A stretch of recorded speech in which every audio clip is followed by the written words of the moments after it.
to order a special meeting and opportunity for public comment on technical amendments to the site certification agreement for Tuso Energy LLC and Columbia Solar Project located in Ellensburg, Washington. Ms. Owens, will you call the roll of the council, please? Department of Commerce. Kate Kelly, present. Department of Ecology. Rob Dingle, present. Department of Fish and Wildlife. Mike Livingston, present. Department of Natural Resources. Lenny Young, present. Utilities and Transportation Commission. Stacy Brewster, present. Thank you. Chair, there is a quorum for the council and for the Columbia Solar Project. Mr. Owen Hurd. Oh, your microphone was not on.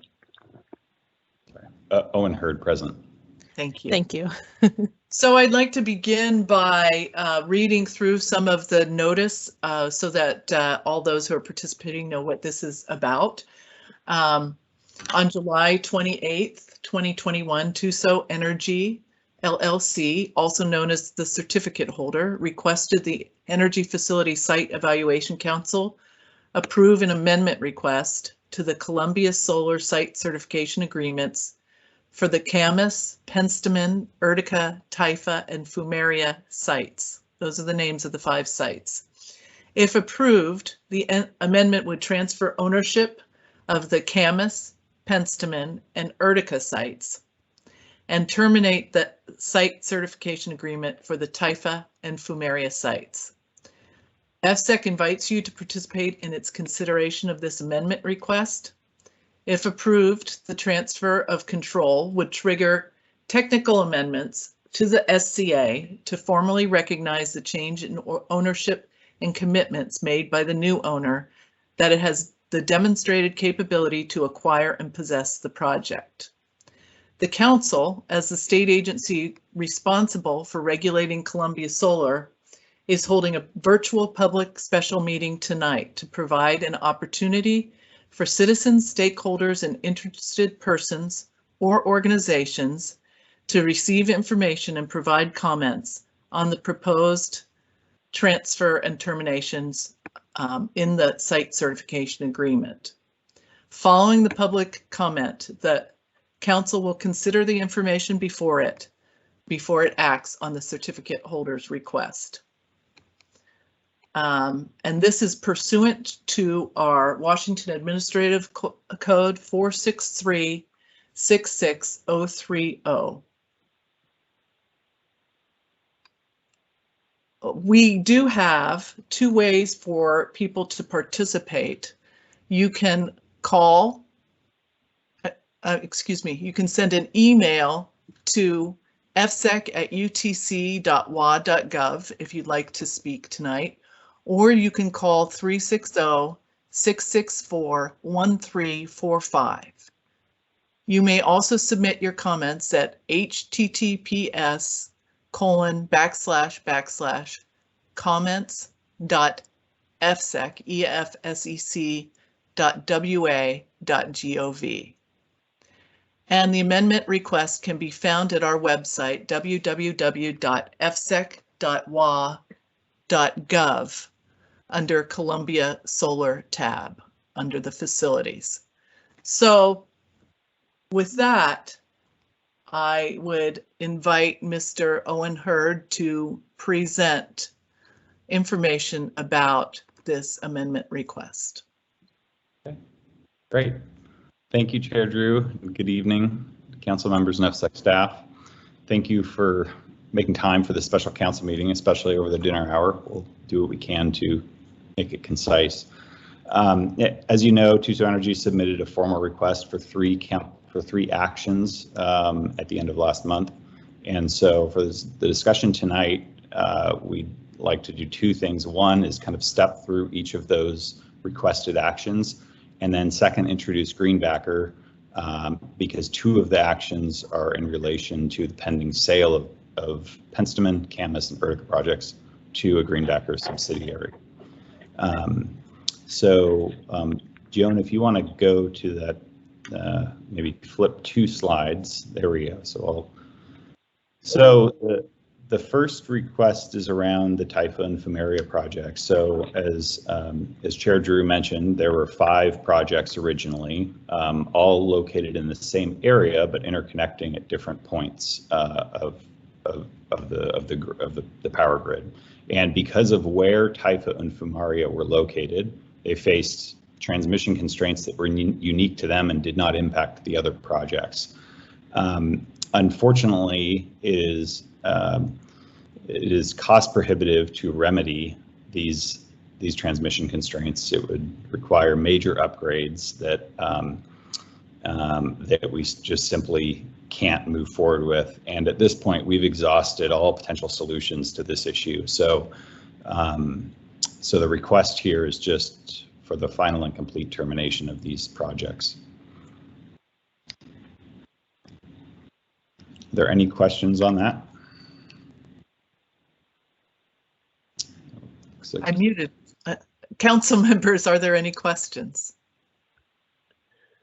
Oh, and this is Lenny Young with Department of Natural Resources. Without getting too technical, could you give a little bit more of a description of what transmission and constraints entails? Yeah, I mean, essentially there was not capacity for the output of these projects, and it'd be the line coming over the Cascades. So that's why the transmission cost was, and over 10 times what the total project cost would be. Yeah. Thank you. Appreciate that. Yep. Thank you. Okay. Any other questions? Thank you. Please continue. Great. Joan, if you want to flip to the next slide. So these next 2 actions both are in relation to the pending sale to Greenbacker. So just brief context here. We've entered an agreement with Greenbacker Renewable Energy Corporation to sell the projects, the 3 remaining projects, Penstemon, Camas, and Utica, to one of their subsidiaries, Citron Solar LLC. And right now, Tuso Energy holds the certificate, the SCAs for each of those projects. The way the deal is structured is that Greenbacker's subsidiary will be acquiring the 3 project entities, and in order for that to happen, we need to first get the site certification agreements down into those project entities. So the second proposed action is the permission to transfer each of these SCAs down to the project companies and then to amend the names accordingly to reflect the new certificate holders, which would be the project companies.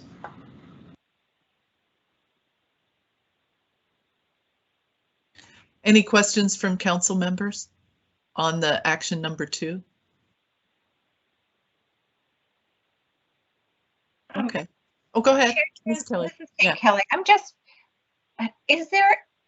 are there bonds or deposits or that kind of thing that go with the site certification agreement or the underlying permits that we'll need to transfer? Yeah, it's a good question. So there's the site restoration financial assurance, which is a requirement of the SCA, and because Tuso is the certificate holder for all the projects right now, Tuso has provided that in the form of a standby trust backed by a letter of credit. So that has been provided. Now, when the projects and the SCAs transfer to Greenbacker will be bound by all the same requirements that Tuso has been bound by. And so I believe the intention is to potentially change the form of that site restoration financial assurance. However, the current instrument will not be released until the new instrument is in place and EFSEC is comfortable with it and provides kind of written confirmation that any new instrument is sufficient. So in short, all of the same requirements will apply to any new owner, and the current instrument will remain in place until and unless EFSEC has signed off on some other form of financial assurance, such as a guarantee.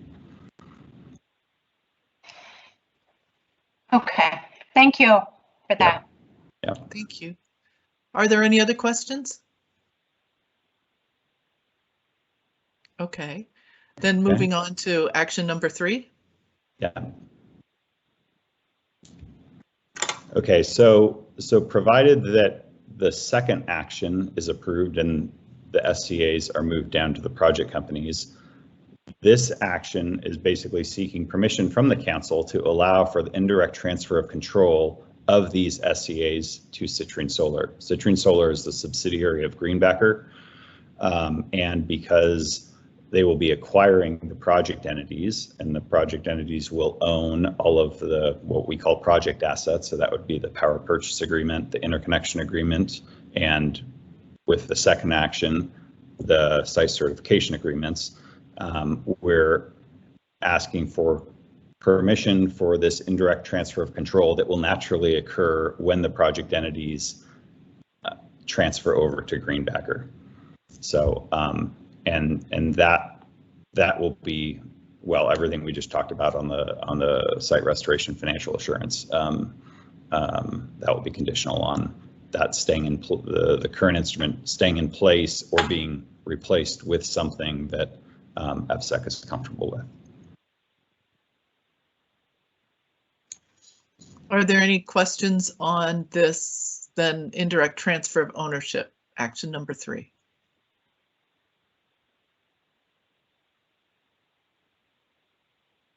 Okay, great. So Joan, if you want to flip to the next page. So this just kind of summarizes the current structure and the future structure that we'd like to go, that is being proposed here with the 3 actions. So currently you see Tuso Energy there, which holds all 5 of these site certification agreements. We're asking that 2 of them be terminated. And then the second action is that we're assigning those 3 remaining site certification agreements down to these project entities that already exist. And then the third action is the indirect transfer of control when all 3 of those move over to Citrine Solar LLC, the subsidiary of Greenbacker. So with that, unless there are any other questions, I'll go ahead and pass the mic to Jacqueline Fedita, who's joined us tonight. I've been working with Jacqueline now since the end of 2019, when Greenbacker became involved in these projects in their current capacity, which is as a lender to the projects. And so she's, I guess, new to the council, but very familiar with the project. So thanks for joining us tonight, Jacqueline. Thank you. Please go ahead. Oh, I think you're on mute. There we go. Thank you for the introduction, Owen, and thank you for having me join tonight. This is very exciting, as Owen mentioned. I've been working with him on these projects for almost 2 years now, so it's excited to see these getting built.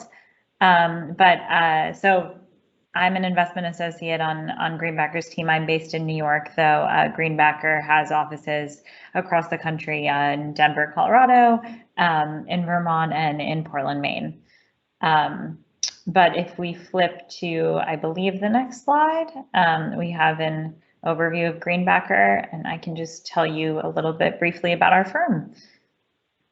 So Greenbacker, next Joan, slide. you can go one more slide. One more. Sorry. Perfect. Thank you, Joan, for doing so much. So Greenbacker is an asset management platform that owns and operates both commercial and utility scale renewable assets across North America. So primarily solar is what our portfolio is comprised of, but we also have wind and storage in there. And we have an objective to generate income, stable income for our investors. So on the next slide, can give an overview really of how that actually works. So essentially clients, retail, institutional investors will make investments in Greenbacker, in one of our funds, primarily in our fund GREC. And we deploy that capital to acquire projects that generate electricity and have long-term power purchase agreements in place with primarily investment grade off-takers. And then we return that income that the projects generate to our shareholders in the form of distributions. So to give an idea of where our footprint is across North America on the next slide, or maybe it's one more slide, but I can cover this first. We have about 300 assets currently in 34 states, with a total that totals about 2 gigawatts of energy right now, though we have, I think, another gigawatt under construction coming next year, and a total investment value of the fund of $1.5 billion. So if we go to the next slide, this is where we are across the United States. So it's really everywhere, primarily in the Northwest and the Northeast, where there are, renewable energy market incentives in place. And then the next slide, just a high-level overview of our environmental impact. So a gigawatt of generating capacity owned, that 2 gigawatt number includes some assets that are under construction, like, for example, these three sites that we intend to acquire from TUSO. And yeah, these are just some fun stats of our positive environmental impact.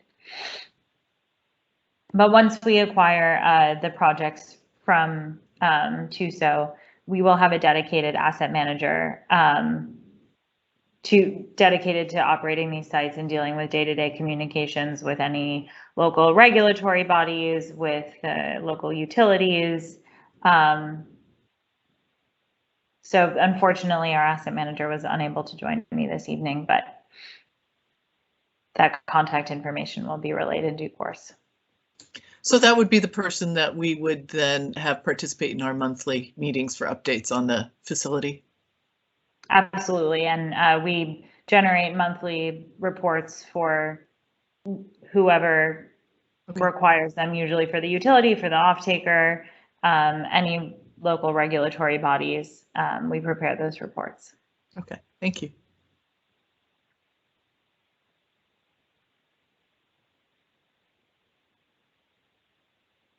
So I think that was all that we had prepared, I guess. But again, if there's any questions, we'd be happy to try to address them. Thank you. Are there questions from other council members? Yeah, for Owen or Jacqueline, this is Lenny Young again, Department of Natural Resources. I'm a complete rookie when it comes to corporate finance and how these things work. But I'm kind of curious as to what extent will the 3 LLCs retain any sense of an independent identity now that they're all under Greenbacker? What degree of autonomy or independence or semi-independence do they have in terms of both operations and finance? Are they still more or less independent entities? Is that a regulatory independence? Is it a financial independence? I think you can see where I'm going with this. Could you give me a sense on that? From a finance perspective, I'm happy to speak to that. And even from an operations perspective, all of the material project contracts that exist with the LLCs will stay with the LLCs. The LLCs will be preserved as entities. Greenbacker is really just coming in above and purchasing them at the TUSO level, where Greenbacker will stay, with no intention of dissolving the project level companies. Great, thank you very much. Appreciate that clarification. Thank you. Are there other questions? Chair Drew, it's Kate Kelly again. Go ahead. So I'm just curious, and you showed the map of all the different operations across the country, or potential operations. Is this the way those are set up as well? Is sort of like the investment arm and then the operations arm on the ground? So the maps that we showed in prior slides, I apologize if that was confusing at all. That's an asset map. So in terms of where we have wind farms or where we have solar farms or a biomass facility, that's where those are located in the US. In terms of our corporate offices and where most of our employees work out of, that is Denver, New York, Vermont, and Portland, Maine. I think we have a couple employees in San Diego, actually. But with regards to our asset managers and our construction managers who are overseeing the build out of our construction portfolio, they cover, even though they're based in one of those offices, they cover general geographic regions so that they can generally be on site when needed. So for example, the construction manager for the TUSO sites is based in Northern California. So she's close by. Yep. So I don't know. No, go ahead. Maybe, yeah. Oh, sorry. Well, yeah, I was just going to kind of add on to Jacqueline's comments that, so Jacqueline's here kind of speaking on behalf of Greenbacker in relation to this transfer, because this is kind of the transaction is the aspect of these projects that we're talking about today. But as she mentioned, I mean, there's a whole other team. So there are other folks that have been involved with the projects that I work with on almost a daily basis from Greenbacker that are very familiar with the ins and outs of these projects. So we've, working together on all of the landscaping and plantings and mitigation requirements that we have. And so it's not, I guess if I put myself in the shoes of a council member, I can imagine this seems all quite abrupt, that a new company coming in, and do they know about kind of all the ins and outs of the projects? But as you can see by the map, this has sort of been Greenbacker's business, is figuring out how to step into these projects in a way that keeps everything on track and doesn't disrupt anything. And so there is a whole other there's a whole team of people that are kind of working on this, and that they do a good job at working collaboratively with developers. So we'll continue to work on the projects until they're done. I'm not going away, but the ownership of the projects will change. Thank you. Okay. Other questions from council members?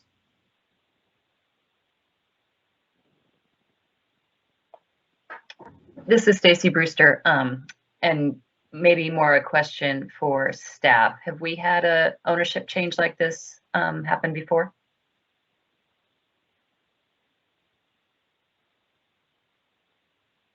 Yes. This is Sonia Bumpus for the record, but yes, Councilmember Brewster, we have had a change of ownership. One that was similar to this, I believe, was for several years ago, was for Grays Harbor Energy.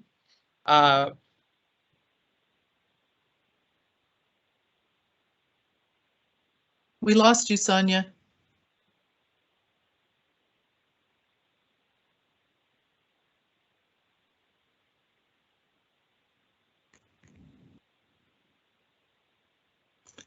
So I do think we have had ownership changes before on different types of projects, just not recently.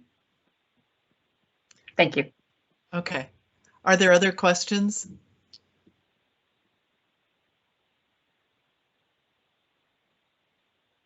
Okay.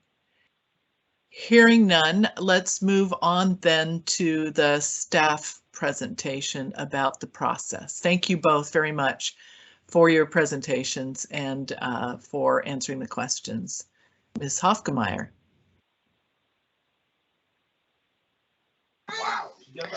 Thank you, Chair Drew. Welcome, everybody. Thanks for coming to participate this evening. For the record, my name is Amy Hofgemeyer, the Siting and Compliance Manager with the Energy Facility Site Evaluation Council, and I just have a quick presentation to go over the EFSEC process for those of you who are new to us. EFSEC was created in 1970 for the siting of thermal power plants, and the intent was to create a one-stop permitting agency for large energy facilities. EFSEC is comprised of state and local members who review each application before making a recommendation to the governor. This decision preempts other state or local governments. You can see here that EFSEC is comprised of members from several different state level agencies. The chairperson is appointed by the governor, and there are standing members from 5 other agencies appointed by those agencies to sit on the council.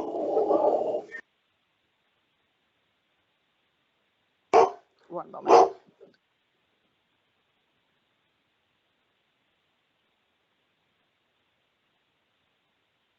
My apologies.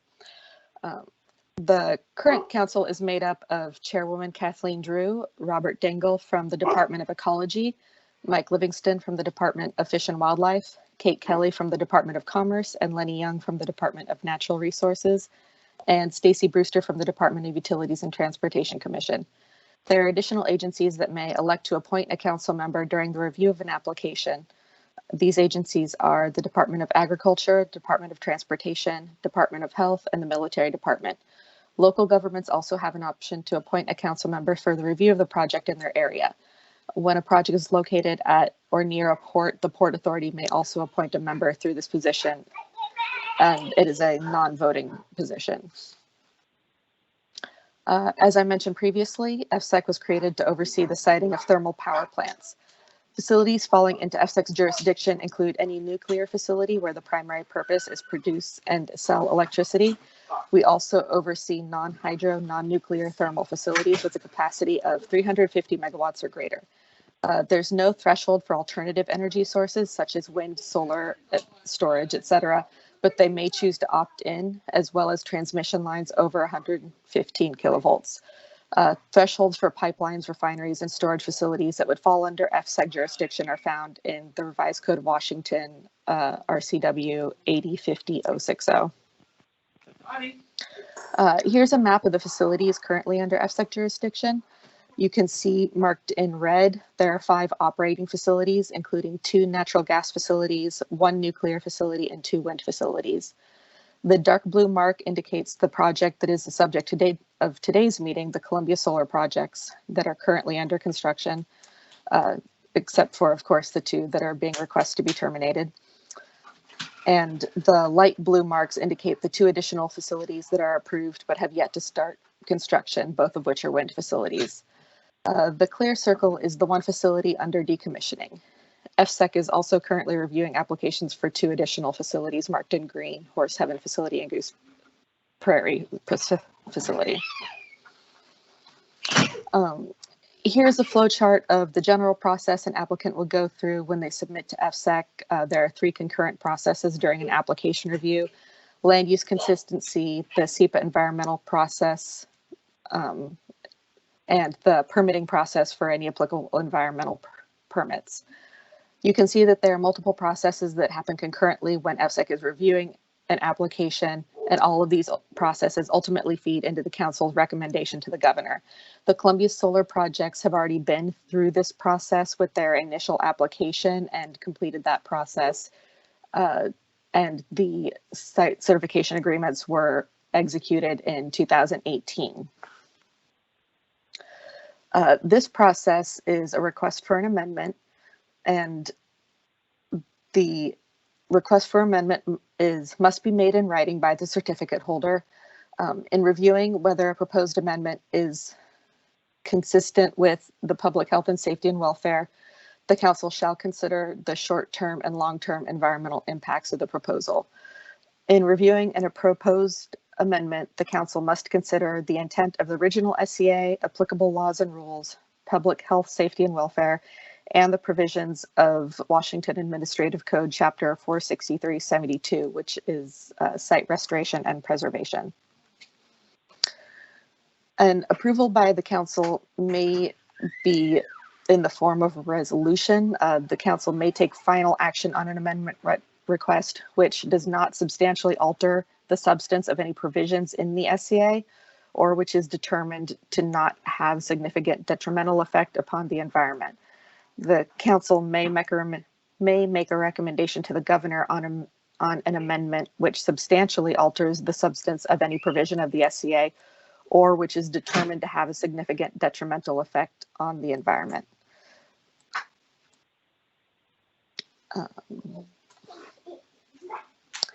And that wraps up my presentation for this evening. Before I'd end, I'd like to remind everybody how they may submit comments on this request for amendment. If you'd like to speak this evening, there will be opportunity to give verbal comment at the end of this presentation. Comments may also be submitted to our online comment database at https://comments.fsec.wa.gov. And the database is open now and will be open until 7 p.m. this evening. Are there any questions? Are there any questions for Ms. Hofgemeyer from council members?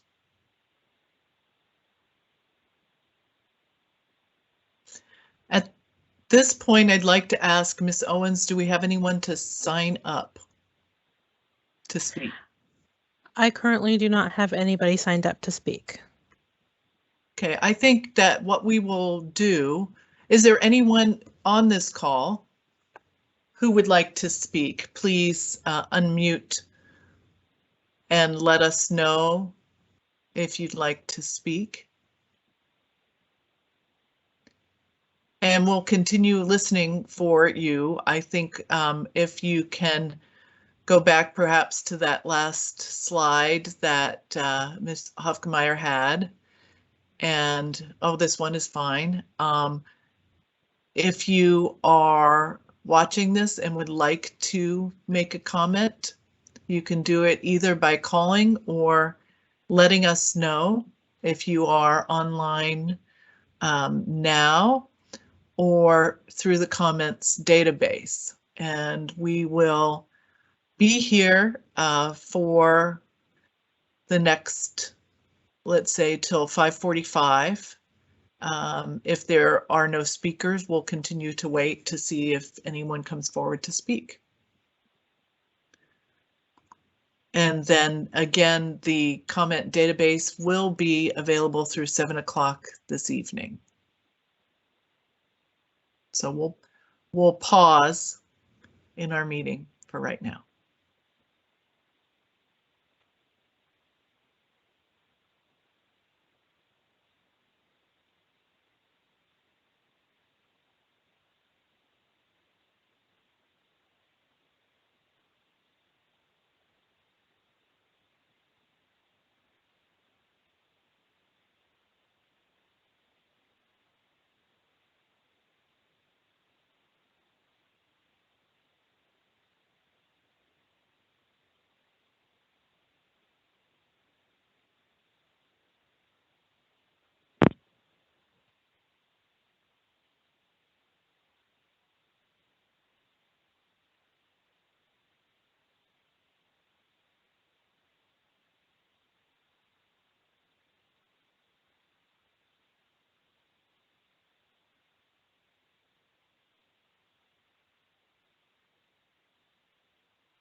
Good evening. I'm calling the meeting back to order at 5:44 p.m.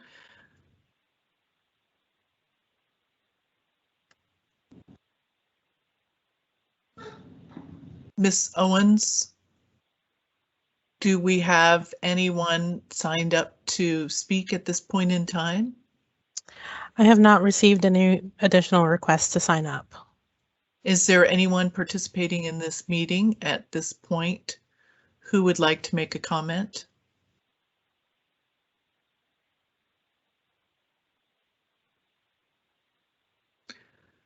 Again, I will say that if you would like to comment between now and 7 o'clock in writing, you may submit your comment at https://comments.efsec.wa.gov. And at this point, council members, we will have further discussion, seeing if we have any comments, but we'll have further discussion about this amendment, I expect, at our September meeting. But for tonight, I am adjourning our public informational meeting. And thank you all for your participation this evening. Thank you, Mr. Hurd. Thank you to Jacqueline from Greenbacker, and thank you to the staff for participating. And again, we will have further discussion at our September monthly meeting. Thank you all. Good night. Yeah.